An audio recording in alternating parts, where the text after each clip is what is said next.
por los caminos de América. Tendremos una emocionante travesía por nuestra tierra americana. Un desfile apasionado por cada uno de los diversos países latinoamericanos. Argentina, Bolivia, Brasil, Colombia, Cuba, Chile, Ecuador, Panamá, Paraguay, Uruguay y Venezuela, entre otros. música, Literatura, folclore, geografía, historia, personajes, toda una gama infinita de lugares, escritores, obras literarias, que nos posibilitan acercarnos un poco más a nuestros hermanos latinoamericanos. Recuerda, por los caminos de América.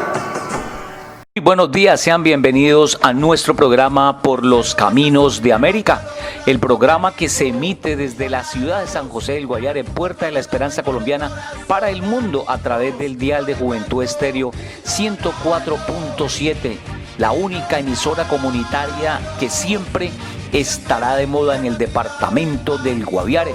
Enviamos un fraternal saludo a todos los estudiantes de cada una de las instituciones de nuestro departamento, pero especialmente a los estudiantes de la institución educativa Santander. Debemos seguir en la lucha en medio de este COVID-19. Recordar que Dios nos ha dotado de grandes talentos, de grandes potencialidades, de grandes habilidades y que podemos vencer todas las trampas, las dificultades que la vida nos coloca en el camino. Sabemos que estamos en una dificultad, pero hay que seguir adelante, luchando por conquistar el conocimiento. El conocimiento será la revolución del siglo XXI. Hoy nuestro programa estará dividido en dos partes. La primera parte, iniciamos una serie de programas dedicados a la fundación, a la creación de la institución educativa Santander. Iniciaremos contando las principales anécdotas de esta institución que ha formado a muchísimas generaciones durante los 51 años que el pasado viernes 19 de junio está celebrando. Así que tendremos varios programas para que usted se empape. Usted, amigo oyente, amigo estudiante, es importante conocer la historia y la vamos a contar en nuestro programa Aventuras Virtuales de la Historia. Y la segunda parte traemos la vida, este escritor tan importante, Mario Vargas Llosa. Y haremos una dedicatoria muy especial para todos los hinchas del mejor equipo de Colombia, Millonarios, en sus 74 años. Así que sean bienvenidos a nuestro programa Por los Caminos de América. Yo escucho Juventud. Píldoras para nuestra memoria. El 18 de junio de 1946, en el Teatro del Colegio Mayor de San Bartolomé en Bogotá, inició esta gran historia, la que hoy cumple 74 años de gloria, pasión y amor. Una historia llena de hazañas, épocas, ídolos y triunfos. La historia de Di Stefano, Pedernera y Cosi, el ballet azul que escribió las páginas del dorado del fútbol colombiano. La historia de Alfredo Castillo, de Amadeo Carrizo, de Gabriel el Médico Ochoa, de una maravilla de apellido Gamboa. Es la historia del boom, del pájaro, del guajiro, del búfalo, de la gambeta, del uruguayo, de un sinfín de leyendas que vistieron nuestra gloriosa camiseta. Esta es la historia de un renacer azul y blanco, el cual dignificó de nuevo nuestro escudo con magia pura y un grito de victoria un 16 de diciembre de 2012. Una historia llena de lealtad, honor y gallardía que se coronó campeón en un clásico bogotano y en el clásico nacional sin su emblemático color azul en las tribunas. Esta es la historia del 15 veces campeón, de su gigante hinchada, del Campín de Bogotá, de Colombia y de todo lo que está por venir. Felices 74 años, Millonarios. Juventud Estéreo, tu emisora que se siente.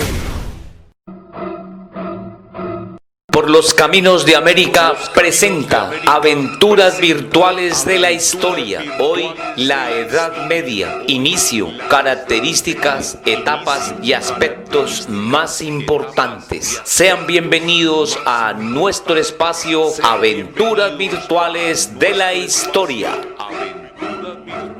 Días de la historia. El pasado 19 de junio se celebraron 51 años de la creación, de la fundación de la Institución Educativa Santander.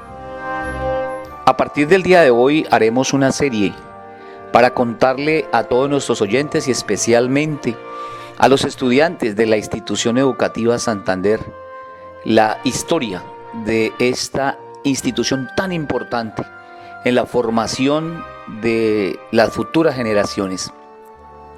Y empezaremos a hacer un recorrido de los aspectos más importantes desde el año de 1992, fecha en la cual el profesor Adán Ovalle llegó al departamento del Guaviare. Destacaremos grandes personalidades, grandes maestros, grandes maestras, grandes administradores, personas de los servicios generales, administrativos, estudiantes que dejaron una huella indeleble en esta historia tan importante de la Institución Educativa Santander.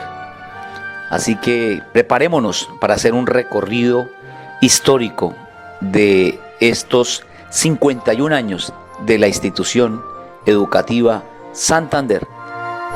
En la historia hay una frase muy importante que dice: porque no importa dónde se nace, ni dónde se muere, sino dónde se lucha. Tuve la oportunidad de llegar al departamento del Guaviare en el año de 1992. Laboraba en la ciudad de Villavicencio, departamento del Meta, en un colegio privado que se llamaba Instituto Los Lanceros. Era un colegio muy agradable, donde los chicos deseaban aprender, pero teníamos la dificultad de que nuestro administrador, nuestro rector, en muchas ocasiones se gastaba los dineros correspondientes al pago de nuestro salario. Teníamos jornadas semanales de más de 34 horas. Hacíamos educación física porque tuve la oportunidad de hacer educación física y creo que desde ahí el sentimiento por la práctica deportiva en este departamento, con un balón de baloncesto para 40 o 50 estudiantes. Era imposible desarrollar las actividades con un solo balón. A veces cambiábamos las estrategias y nos tocaba implementar el atletismo. Hacíamos competencias del colegio hasta la Villa Olímpica, allá en la ciudad de Villavicencio, departamento del Meta. En 1992 tuve la oportunidad de participar en un evento internacional, Historias sobre los llanos colombo-venezolanos, y participé en Arauca con una ponencia sobre la violencia en los llanos orientales en la década de 1980. Y tuve la fortuna de compartir con maestros de este departamento y especialmente de la Institución Educativa Santander, y entre ellas con la licenciada Gloria Elena Arroyave, que muy seguramente muchos estudiantes que hoy son exalumnos tuvieron la fortuna de compartir con ella. Ella me manifiesta que ella piensa renunciar y que por qué no me venía para la ciudad de San José a trabajar. Le dije que a mí no me incomodaba, pero fueron cosas que fueron de la charla nomás, por la presentación que hice tan decorosa de la propuesta sobre la violencia en los llanos orientales. Pasado un tiempo, mi hermana tuvo una comunicación con un personaje muy importante aquí del departamento que hay que destacarlo, y lo destacamos al inicio de esta historia porque él es parte fundamental en la historia del Colegio Santander, y es el señor Héctor Solano, el viejo, no el joven, quien me brindó la posibilidad de venir aquí a la ciudad de San José del Guaviare a trabajar. La profesora Gloria Elena había renunciado y se requería un nuevo maestro en el área de ciencias sociales. Fue así como el 10 de noviembre de 1992 fui nombrado en la Institución Educativa Santander. En esa época se llamaba Colegio Departamental de Bachillerato Santander. Y aquí es importante hacer una aclaración.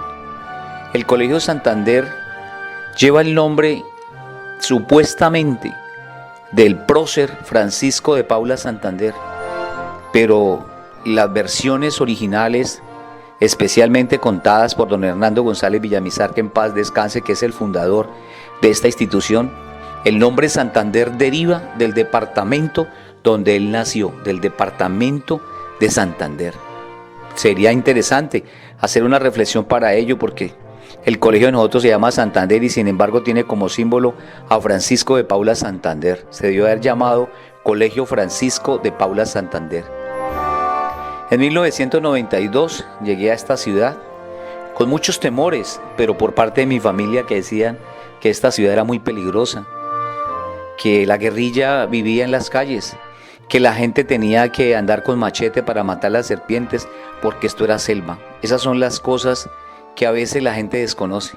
Por eso nuestro departamento tiene una imagen negativa, porque la gente desconoce la verdadera realidad. Realidad que se desmitificó cuando llegué a esta ciudad, que me pareció tan hermosa, aunque las altas temperaturas me estaban agobiando, y sobre todo la picadura de los zancudos. No había visto tanto zancudo como los que tuve que apreciar en la habitación donde yo vivía. Afortunadamente, mi madre me regaló un toldillo, que decimos nosotros, y con eso pude aplacar el sonido de esos animalitos que en la noche no nos dejaban dormir. Llegué a la institución educativa y recuerdo muchísimo que me tocó un grupo muy especial. Yo creo que los grupos que más llevo en mi corazón, la promoción de 1996. Me tocó asumir una responsabilidad muy grande con estos jóvenes, de nivelarlos porque estaban atrasados en el programa del área de ciencias sociales. Con ellos empezamos a compartir experiencias, sobre todo a conocer las comunidades indígenas, porque les cuento, mis amables oyentes y estudiantes de la institución. Estuve en una universidad donde el primer periodo, el primer semestre, me tocó ver prehistoria americana y nunca tuve la oportunidad de conocer poblaciones indígenas. Sencillamente nos las contaban a través de la voz de la profesora, o a veces cuando fijaban carteleras exponiendo los nombres de algunas comunidades. Y nunca conocí en la universidad a los Nucamacu. Tuve la fortuna de conocer a los Nucamacu en el departamento del Guaviare. Aprendí que existe una reserva de casi más de 950.000 kilómetros cuadrados que se llama la Reserva de los Nucamacu, y que hoy desafortunadamente la gran mayoría de ellos están por fuera de esa reserva que les pertenece históricamente a ellos.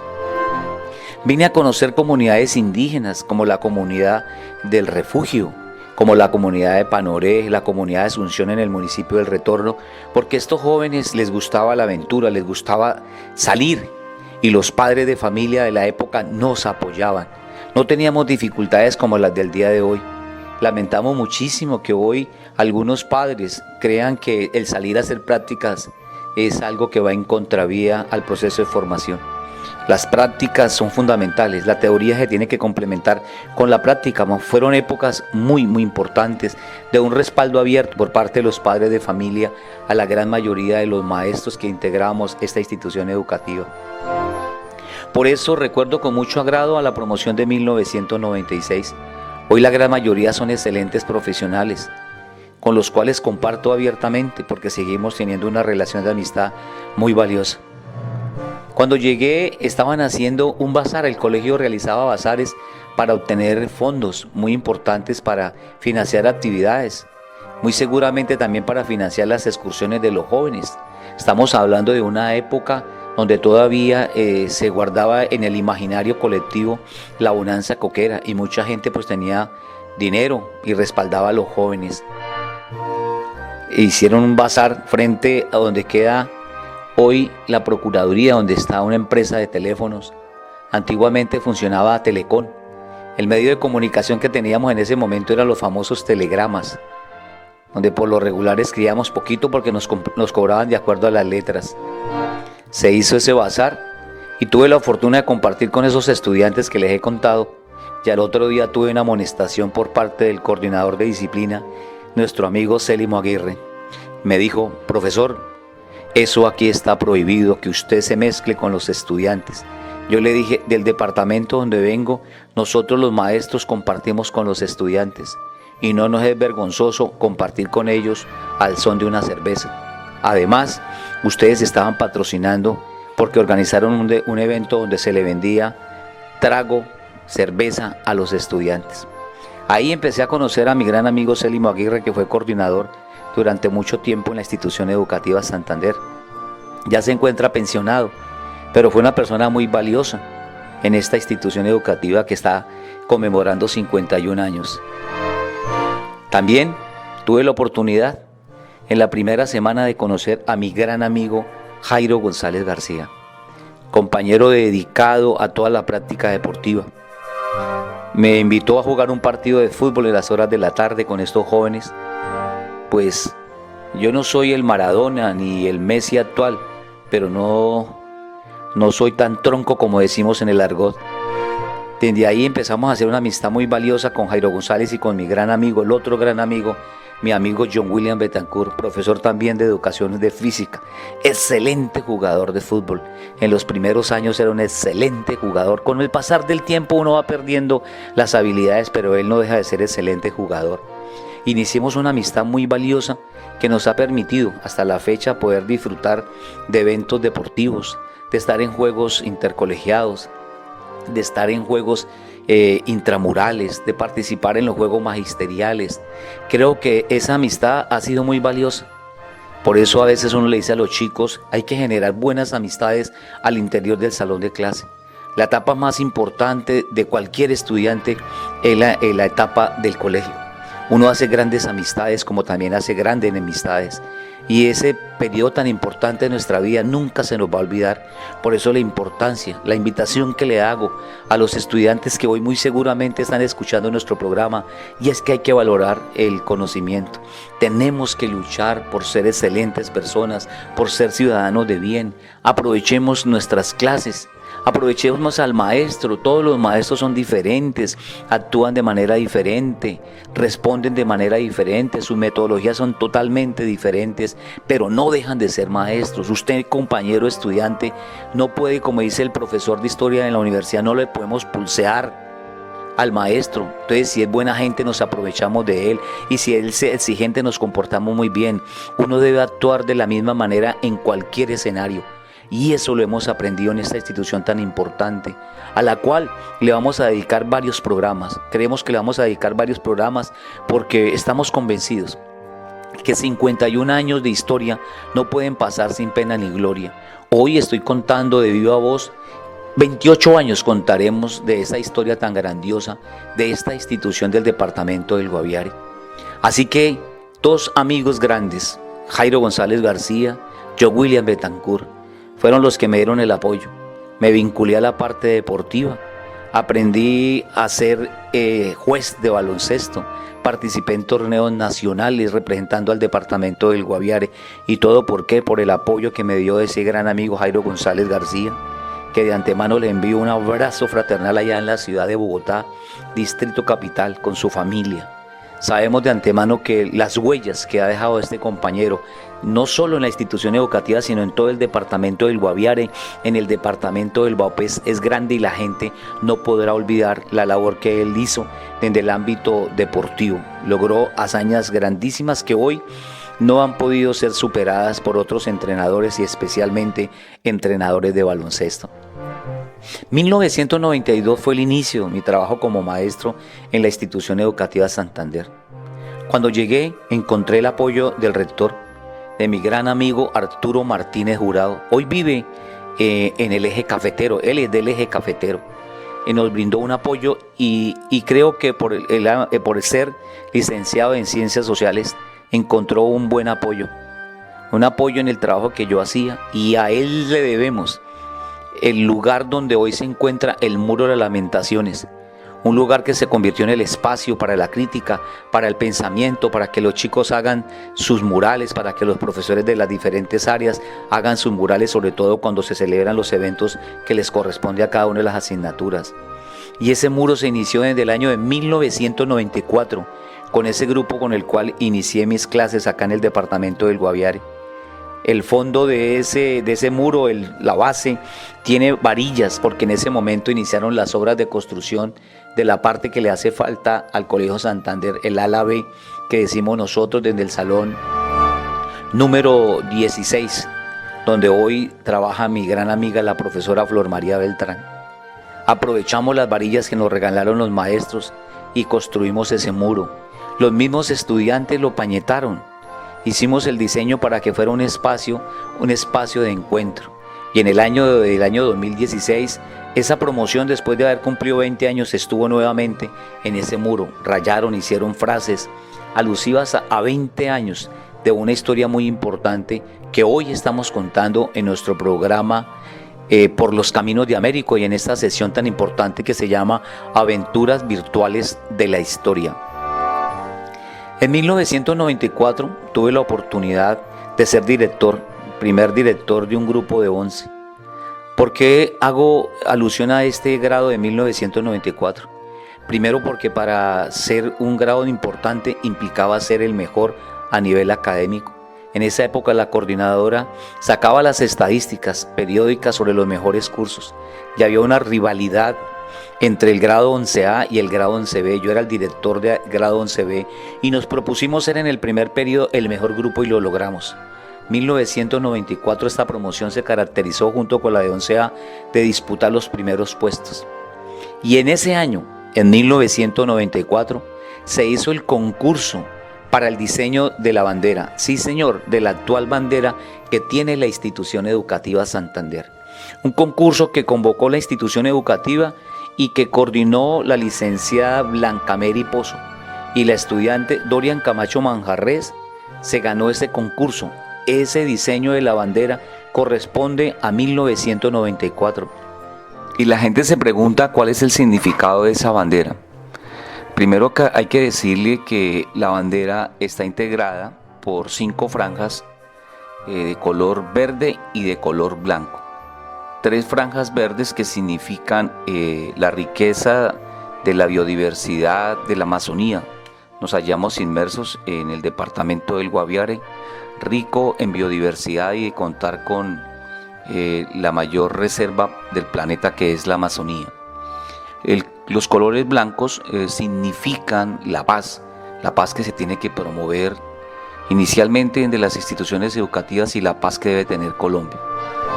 Además hay un triángulo de color azul donde se están integrando el monumento del Colegio Santander, ese monumento que fue creado en el año de 1986 por la Asociación de Padres de Familia. El creador de este monumento fue el señor Héctor Solano. Héctor Solano, como dicen en el argot, el viejo, no el joven, el padre de los Solano, que la gran mayoría de ellos estudiaron en la institución educativa Santander. Y hay que destacar que la bandera inicialmente en 1994 tenía por ambos lados el monumento como símbolo. Después se le incluyó el escudo del Colegio Santander. No sabemos a través de qué resolución ni a través de qué disposición se hizo esa modificación, pero la bandera original tenía por ambos lados el monumento, un monumento que representa el tesón, la fortaleza, la entrega, los valores que comprometieron al fundador y benefactor de la institución educativa Santander, el doctor Hernando González Villamizar, que en paz descanse. Aunado a esto hay que decir que las 5 franjas representan los niveles educativos que el Colegio Santander ofrecía en la época. Entonces tenemos una bandera diseñada en el año de 1994. Tenemos un monumento dedicado al fundador. También cuando llegamos teníamos un himno. Y en el año de 1994 tocó cantarlo en la graduación de esa promoción a capela. Era la primera vez que se cantaba. Desafortunadamente el himno no tenía música. La música se compuso solo hasta cuando el colegio tuvo 43 años. Agradecerle al compañero Óscar Zuluaga, al compañero Urias Villar, que fueron los que se metieron en el discurso de elaborar la música. Por petición del profesor Urias Villar, con el licenciado Óscar Zuluaga, se logró que hoy la institución educativa Santander tenga música, su himno. Anhelábamos que la voz que quedara en el audio original fuera de la compañera Marta Penagos, compañera que fue coordinadora, directora de la institución educativa del Divino Niño, porque tiene una voz muy prodigiosa. El que no la conozca, ella se caracterizó por participar en la iglesia católica entonando coros. Su voz era prodigiosa. No logramos ese propósito, pero bueno, logramos que cuando el colegio estaba en el aniversario 43, es decir, hace 8 años, se lograra la música del himno de la institución educativa Santander. Desde 1994, el himno no tenía música y fue escrito por don Hernando Rivera Cubillos y la música por el profesor Luis Carlos Ríos, 2 personas muy importantes en la historia del colegio. El profesor Hernando Rivera Cubillos, que en paz descanse, fue el primer profesor del primer grupo de estudiantes que iniciaron en esa época. Estamos hablando de 1969. Y el rector Luis Carlos Ríos, que luego llegará a ser secretario de Educación del departamento del Guaviare. Ahí están los símbolos de nuestra institución. Tenemos la bandera, tenemos el himno, tenemos el escudo. El escudo sí yo difiero mucho porque lleva la imagen de Francisco de Paula Santander, cuando debería llevar la imagen del departamento de Santander, porque el colegio coloca el nombre, su fundador, en honor a su tierra natal. Son aspectos muy importantes que hoy estamos contando en nuestro programa Por los Caminos de América.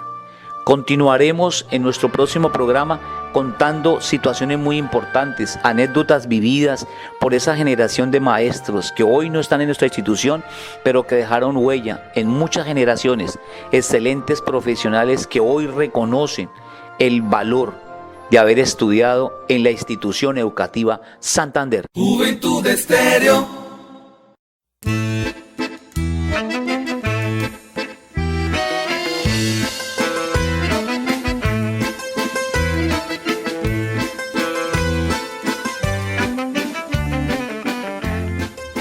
El Ministerio de Cultura y Funda Lectura, con el apoyo de Philip Morris de Colombia S.A., presentan Tertulias Literarias, 10 escritores latinoamericanos y su tiempo. Un programa realizado por la emisora HJCK.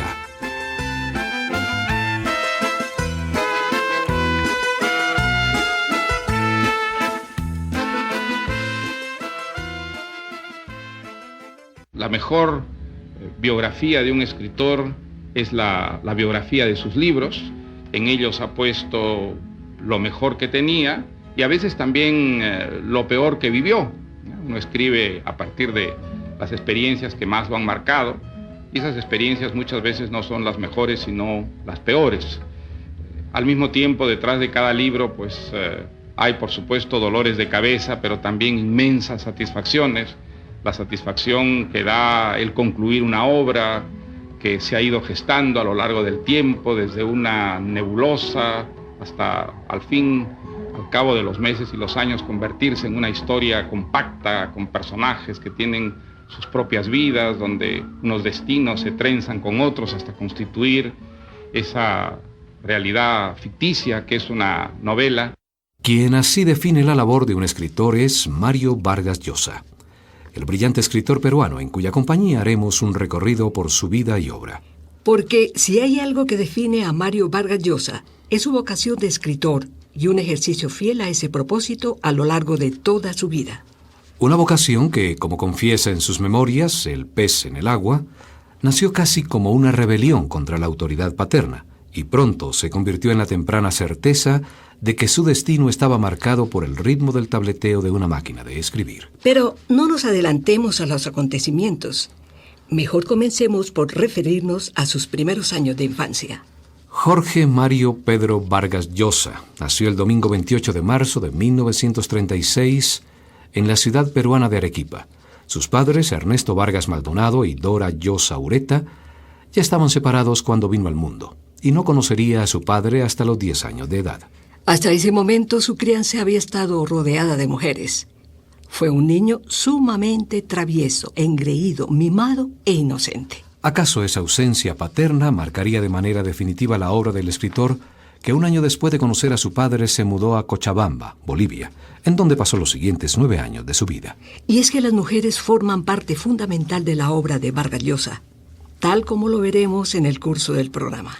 Pero dejemos que sea él mismo quien confirme esta apreciación. Bueno, la verdad que uno no es consciente así al detalle de su propio mundo novelesco, ¿no? Las mujeres pues están muy presentes en mi vida y se supondría que deberían estar muy presentes también en mis novelas, ¿no? Creo que en todas mis novelas hay mujeres y algunas en papeles muy importantes. Ciertamente en La Casa Verde, en Conversación en la Catedral sin ninguna duda. En Pantaleón y las visitadoras, pues creo que las mujeres son no solamente más numerosas, sino probablemente más importantes que los hombres. No sé, no acepto la premisa esa de que las mujeres sean personajes muy secundarios en mis novelas. Creo que no es exacto eso. Ahora, quizá pues como yo escribo novelas que se pueden llamar realistas, el tipo de sociedades en las que están situadas mis novelas son sociedades que se pueden llamar machistas, sociedades en las que la vida gira un poco en torno al hombre, ¿no?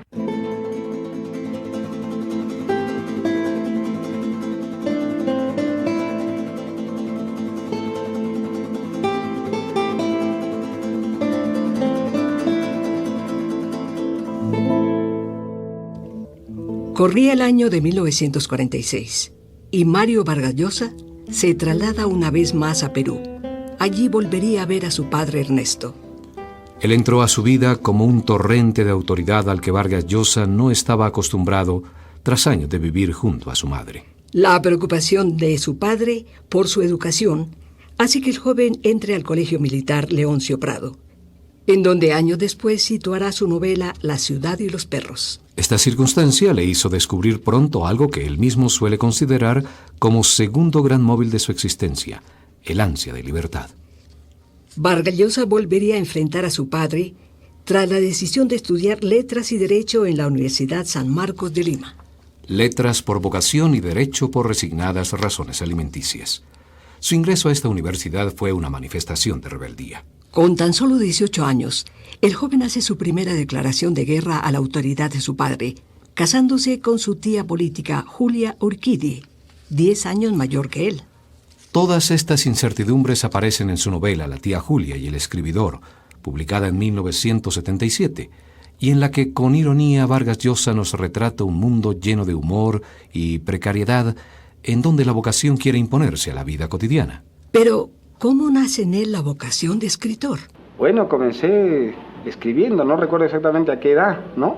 Pero probablemente comencé a escribir en serio en Europa, hace 8 años, cuando llegué allá. Fue cuando estuve en España que me di cuenta que la literatura era algo muy serio, ¿no? Es decir, que exigía un compromiso más profundo del que suelen tener los escritores jóvenes en los países latinoamericanos, donde es muy difícil, por circunstancias muy diversas, asumir esta vocación con mucho rigor y con mucha seriedad. La opción de ser escritor no le fue aceptada por su padre, por lo que fue una etapa sumamente difícil, más aún después de su matrimonio con su tía política Julia Urquidi. Esta situación aumentó sus urgencias económicas. Paralelamente a sus estudios desempeña varios trabajos. Redactar noticias en Radio Central, hoy Radio Panamericana. Fichar libros y revisar los nombres de las tumbas de un cementerio son algunos de ellos. Sin embargo, sus ingresos totales apenas le permiten subsistir. Vargas Llosa recuerda así aquellos años de radio. Bueno, yo he escrito para la radio muchos años porque me gané la vida como periodista radial desde muy joven. Primero en el Perú, cuando era estudiante universitario. Durante un año trabajé en Radio Panamericana. Y luego trabajé más de 6 años en la radio-televisión francesa en París. De tal manera pues que he estado muy vinculado al mundo de la radio. Eso me ha permitido conocer sus posibilidades y también me ha dado temas para escribir al respecto. Por ejemplo, esta novela La tía Julia y el escribidor, cuyo tema es el mundo del radioteatro y diríamos toda la fauna que surge en torno a la radio y a los estudios, pues no la hubiera podido escribir nunca si no hubiera tenido yo la experiencia de la radio. Ahora, aunque he escrito para la radio como periodista, la verdad que hasta ahora no he escrito nunca una novela o un drama directamente radial. Pero desde luego que es una posibilidad interesante y por supuesto que no la descarto, ¿no? Sous le ciel de Paris s'envole une chanson C'est l'aîné d'aujourd'hui dans le cœur d'un garçon. Sous le ciel de Paris marchent des amoureux. El ambiente convulso de las dictaduras latinoamericanas hizo que muchos escritores de la generación de los años 20 y 30 soñaran con forjar su vocación en una de las ciudades con mayor movimiento intelectual en el mundo. En París confluyeron buena parte de los escritores que después fueron etiqueteados como boom latinoamericano, entre ellos Mario Vargas Llosa, quien busca el exilio. En París escribe y malvive, pero también encuentra amistades interesantes como Julio Cortázar o Julio Ramón Ribeiro, quienes le ayudan a entrar a la sección latinoamericana de la agencia de prensa France Press. Pero, ¿qué significa el exilio para Mario Vargas Llosa? Yo no creo que se pueda juzgar el exilio en bloque, sino siempre a partir de casos particulares. En muchos de estos casos el exilio ha sido sumamente positivo. Ha dado al escritor una perspectiva para ver su realidad de una manera más penetrante, y ha creado además unas condiciones psicológicas favorables para la creación. Si usted piensa en la literatura pues latinoamericana, solo entre los escritores recientes, pues un hombre como Cortázar ha escrito su obra más importante en el exilio, y es una obra que al mismo tiempo tiene unas raíces latinoamericanas indiscutibles. Un hombre como Carpentier escribió buena parte de su obra en el exilio. Lo que me parece la gran novela de Roa Bastos, que es Yo el Supremo, es también una obra del exilio.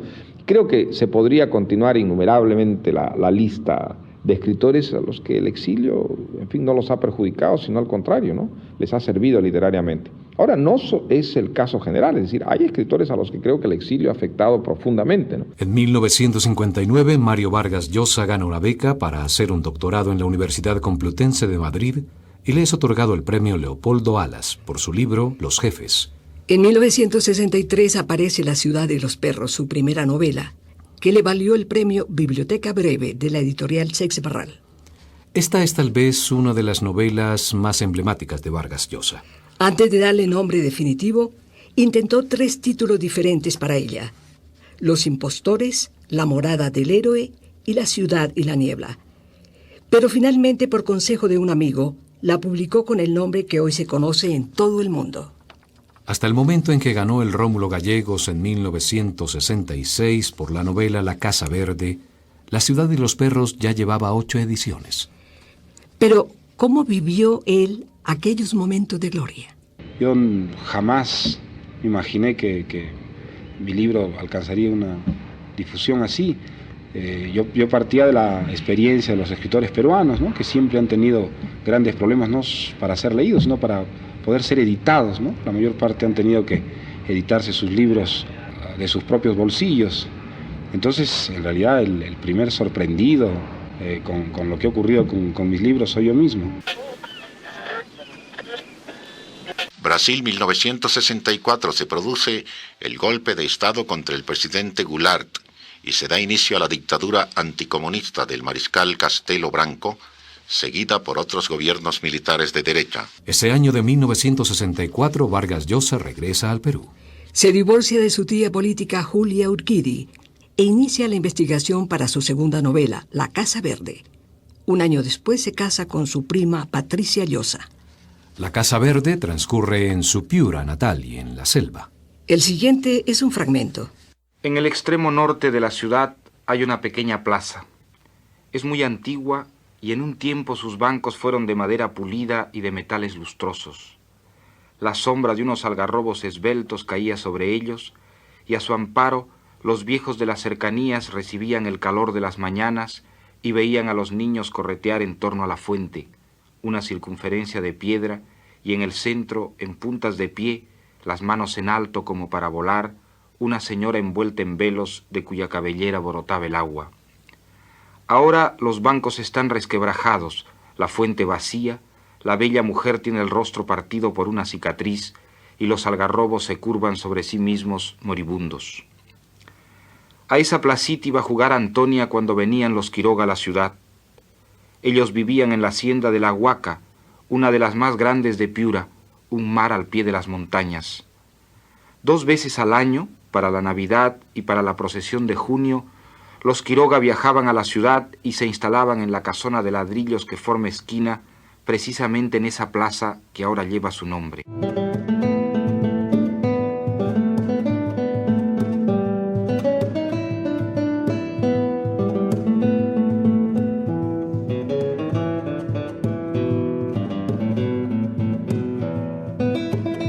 En 1969 publica Conversación en la Catedral, cuyo tema son los oscuros años de la dictadura de Manuel A. Odría en el período comprendido entre 1948 y 1956. En esta obra, Vargas Llosa intenta un vasto análisis de los círculos del poder, el mundillo del periodismo amarillo y los cabarets de mala muerte. Es un libro que me costó muchísimo escribir y al mismo tiempo por eso quizá es el libro que más satisfacción me produce haber escrito. Es una novela que parte también de una experiencia personal, la de una dictadura, el llamado Ochenio, los 8 años que duró la dictadura militar del general Odría, un periodo que fue fundamental para los peruanos de mi generación, que en esos años pues pasamos de ser niños a ser jóvenes, a ser hombres, y que vivimos esta transición bajo un régimen muy particular. Fue una dictadura de las típicas latinoamericanas, tal vez menos violenta que otras de las dictaduras sangrientas de esa época, como la de Trujillo, la de Somoza, pero una dictadura profundamente corrupta, una dictadura que corrompió, yo creo, todas las instituciones, todos los niveles de la vida peruana, que a partir de ese centro corruptor que era el poder político, algo se envileció, se degradó en la experiencia de toda una sociedad. En 1971, Vargas Llosa obtiene el doctorado en Letras en la Universidad Complutense de Madrid con su tesis García Márquez, Historia de un deicidio, que fue publicada por la editorial Barral en noviembre de ese año y que es considerado su primer libro ensayístico. Más adelante dirá que esta tesis fue el origen de la novela Pantaleón y las visitadoras, que supone un giro en su obra narrativa. Aquí el realismo social presente en sus primeras obras da paso a unas precisas dosis de sátira e ironía que enriquecerán significativamente el desarrollo de su universo literario. Mario Vargas Llosa subraya en ella la hipocresía de las instituciones que se llaman ejemplares frente al oficio más viejo del mundo. El eterno debate entre realidad y ficción, necesidad y virtud son valores fundamentales de esta novela. Pero, ¿cuáles son los linderos entre ficción y realidad en las obras de Vargas Llosa? Mire, son unos linderos cambiantes y por lo general muy difíciles de establecer. Sin exagerar nada, yo le puedo asegurar a usted que a mí me cuesta ya muchas veces, una gran dificultad, establecer ese lindero en obras mías en las que yo he aprovechado experiencias personales y a las que he añadido, por supuesto, pues muchas fantasías o invenciones. La frontera tiende a borrarse, tiendo muchas veces a recordar como experiencias vividas cosas que he inventado y a dudar sobre si ciertos episodios o personas, en fin, que he utilizado deliberadamente en mis obras de ficción, realmente vienen de la realidad objetiva o si son también invenciones, ¿no? Creo que eso es una cosa bastante comprensible, es decir, la memoria es engañosa, la memoria no solo conserva, sino también idealiza, transforma, matiza la experiencia objetiva, es decir, la vuelve ficción, ¿no? Es uno de los temas que a mí me fascina más, sobre todo en los últimos años, me fascina tanto que ha pasado a convertirse en tema de lo que yo escribo, ¿no?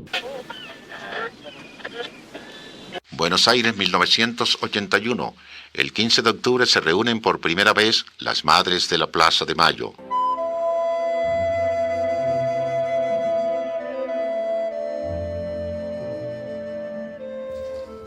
En el curso del año 1981, Vargas Llosa publica la novela La Guerra del Fin del Mundo, con la que gana en 1985 el premio Ritz Paris Hemingway en Francia.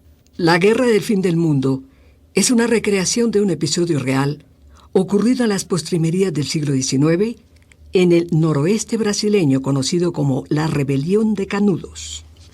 Los rebeldes eran gente pobre reunidos en torno a la figura de un misterioso y extraño personaje, el consejero, suerte de conductor guía y maestro de estos desposeídos. La guerra del fin del mundo es una novela distinta.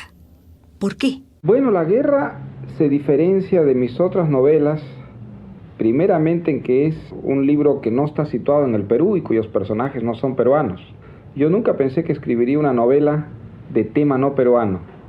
No porque crea que un escritor tiene la obligación de escribir solo sobre su país, sino porque en mi caso, pues siempre una novela ha sido una fabulación a partir de experiencias personales, ¿no? Siempre han sido la materia prima de mi trabajo, algunas experiencias vividas o oídas y en todo caso, en fin, vinculadas a mi propia realidad. Ahora, en el caso de La guerra, pues me ocurrió simplemente que un buen día encontré un tema que a mí me resultó fascinante y en el que de cierta forma me pareció encontrar algo que andaba buscando sin saber, ¿no? Por una parte creo que siempre había soñado con escribir una novela de aventuras, una novela que de alguna manera fuera para mi mundo, para mi época, lo que habían sido las novelas que leí de niño y que para mí fueron realmente una experiencia maravillosa, ¿no? Salgari, Julio Verne, Alejandro Dumas, Víctor Hugo, toda la novela de aventuras que era la lectura corriente de un niño en los años 40. Y creo que desde entonces viví siempre inconscientemente buscando un tema que me permitiera de alguna manera escribir una novela de aventuras. Y creo que la historia de Canudos me fascinó, entre otras cosas, por esa, pero no solamente por esa, ¿no? Creo que la historia de Canudos, pues, es una historia, en fin, que puede leerse a muchos niveles, como todas las historias, pero fundamentalmente es la historia de un gran malentendido.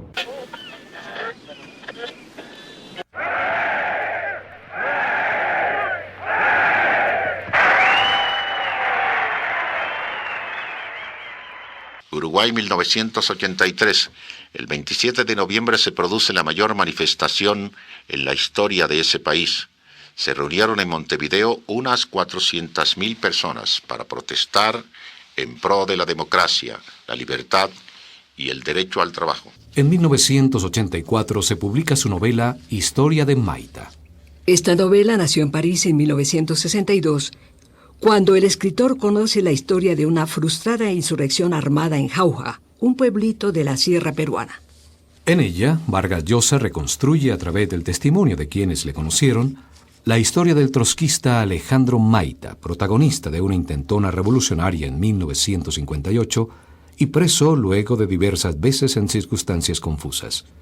Escuchemos al escritor en un breve fragmento del capítulo 4, cuyo tema es la Inquisición. ¿Qué hilo secreto une a la todopoderosa institución guardiana durante 3 siglos de la ortodoxia católica en el Perú y en Sudamérica y al oscuro militante revolucionario que hace 25 años, por un momento breve como un relámpago, salió a la luz? Lo que fue el Palacio de la Inquisición está en ruinas, pero el artesonado de caoba del siglo XVIII se conserva bien, como lo explica una recitativa maestra a un grupo de escolares. Hermoso artesonado. Los inquisidores eran hombres de gusto.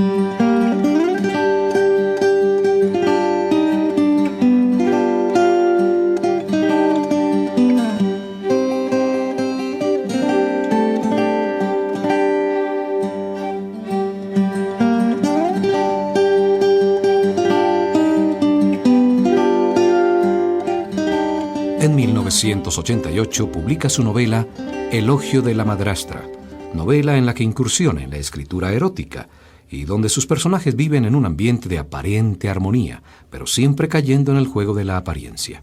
Efectivamente, porque escribí el Elogio de la madrastra, un proyecto que nació, dicho sea de paso, como un experimento a 4 manos con Fernando de Cislo, este gran pintor y amigo muy querido, con el que habíamos concebido la idea de un libro que yo escribiría y que él pintaría, en el que literatura y pintura se inseminarían recíprocamente. Un proyecto que no llegó a funcionar, pero que a mí me me dejó la tentación de escribir una historia en la que los cuadros fueran como personajes, como protagonistas. Sí, yo escribí esa novela cuando empezaba una aventura política en la que yo sabía que pues la literatura, mi vocación, el trabajo intelectual iban a quedar muy marginados. Y entonces El elogio de la madrastra fue escrito como una gran compensación. Casi huida, ¿no? Sí, una huida de lo que era un trabajo pues absorbente, totalmente dependiente de la actualidad y de los otros, en el que no había vida privada, en el que no había ninguna intimidad. Y entonces las horas que yo podía dedicar a la fantasía, a esa intimidad tan secreta, que es la de los sueños eróticos, la de las fantasías eróticas, fue también como una liberación. En el año de 1993, Vargas Llosa publica la novela Lituma en los Andes, con la que obtiene el Premio Planeta en Barcelona. Al siguiente año es elegido miembro de la Real Academia Española de la Lengua y en 1997 se publica su novela Los cuadernos de don Rigoberto, para cuya presentación viaja a Buenos Aires, Bogotá, Cartagena, Lima, Madrid y Roma. En esta novela se adentra por los senderos del erotismo con dosis de humor y deseos ocultos. Pero también desempeñan papel fundamental las artes plásticas, tal como lo expresa el escritor. La pintura es, en cierta forma, el protagonista de los cuadernos de don Rigoberto, no solo porque Fonchito pues, se identifica con un pintor austriaco, expresionista, Egon Schiele, cuya obra conoce de memoria, cuya vida quiere de alguna manera reproducir en la suya propia, sino porque también don Rigoberto, que es un gran aficionado a la pintura, utiliza a pintores clásicos o contemporáneos como material de trabajo para sus fantasías, para sus sueños. Las artes en general tienen una importancia muy grande en ese mundo de fantasía, de imaginación que crea don Rigoberto, pero entre las artes fundamentalmente la pintura porque es el arte que él prefiere. Luego de la experiencia de Los cuadernos de don Rigoberto, en el año 2000 Vargas Llosa publica La fiesta del chivo, novela que retoma el tema de las dictaduras en América Latina. La historia se centra en la figura de Leonidas Trujillo, dictador de República Dominicana. Y es una novela sobre los últimos días de Trujillo, es sobre, sobre la conspiración para matar a Trujillo y lo que ocurrió inmediatamente después de su muerte. Es un viejo tema que me daba vueltas en la cabeza desde el año 1975, en que yo estuve 8 meses en la República Dominicana, y allí pues escuché muchas historias y leí también muchas cosas sobre la dictadura de Trujillo. Y ese episodio final, la conjura para asesinarlo y lo que fue, digamos, el hecho mismo y su corolario, a mí me impresionó tremendamente, y desde entonces estuve con este proyecto allí, hasta que finalmente hace un par de años comencé a materializarlo.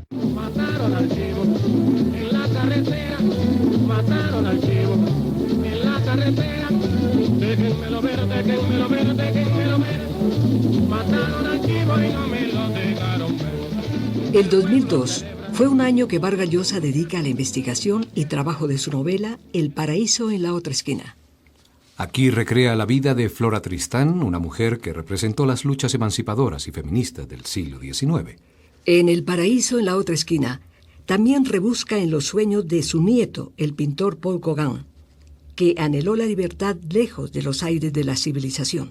Mi intención, desde luego, no fue escribir un ensayo, fue contar una historia, mostrar el desarrollo de dos destinos, el de Flora Tristán y el de Paul Gauguin, dentro de un contexto, en el caso de Flora pues más bien político, y en el caso de Gauguin artístico, pero indudablemente lo que ellos hicieron, lo que ellos representan, las razones que guiaron sus vidas, sí tienen que ver fundamentalmente con unas ideas, unos sistemas de valores, y eso desde luego está presente también en la novela, ¿no?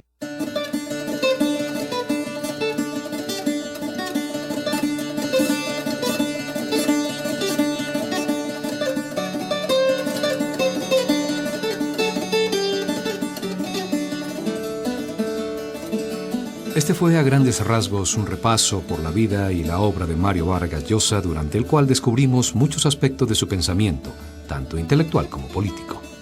Vargas Llosa, un hombre, un escritor, que en uno de sus escritos define de la siguiente manera la literatura. La literatura es una actividad fundamental y de ninguna manera una especialidad. Debe ocupar un lugar importante en las vidas de todas las personas porque es una fuente de conocimientos y una fuente extraordinaria de placer. Ese es el mensaje que yo traigo a los jóvenes. Convencernos de que los libros son importantes porque no hay una diversión que sea más sana, exaltante y estimulante. Un buen libro, realmente creativo, agudiza nuestra sensibilidad, desarrolla en nosotros un gran sentido crítico y transforma nuestra existencia. Finaliza así el programa de hoy, destinado a la vida y la obra del escritor peruano Mario Vargas Llosa.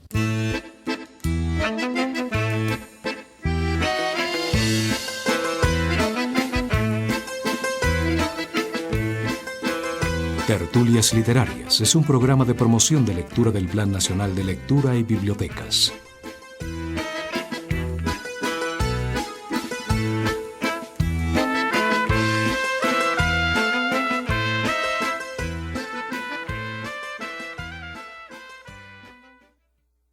Y de esta manera llegamos al final de nuestro programa Por los Caminos de América. Invitarlos para que se nos sintonicen todos los sábados en el horario de 10 a 11 de la mañana, dial de Juventud Estéreo 104.7, emisora comunitaria que siempre estará de moda. De antemano, un saludo fraternal allá en la ciudad de Villavicencio, departamento del Meta, a Karel Santiago Valladares, en Guayabetal, departamento de Cundinamarca, a Valeria Eileen, y en el distrito capital, la ciudad de Bogotá, a Natalia. Un abrazo fraternal.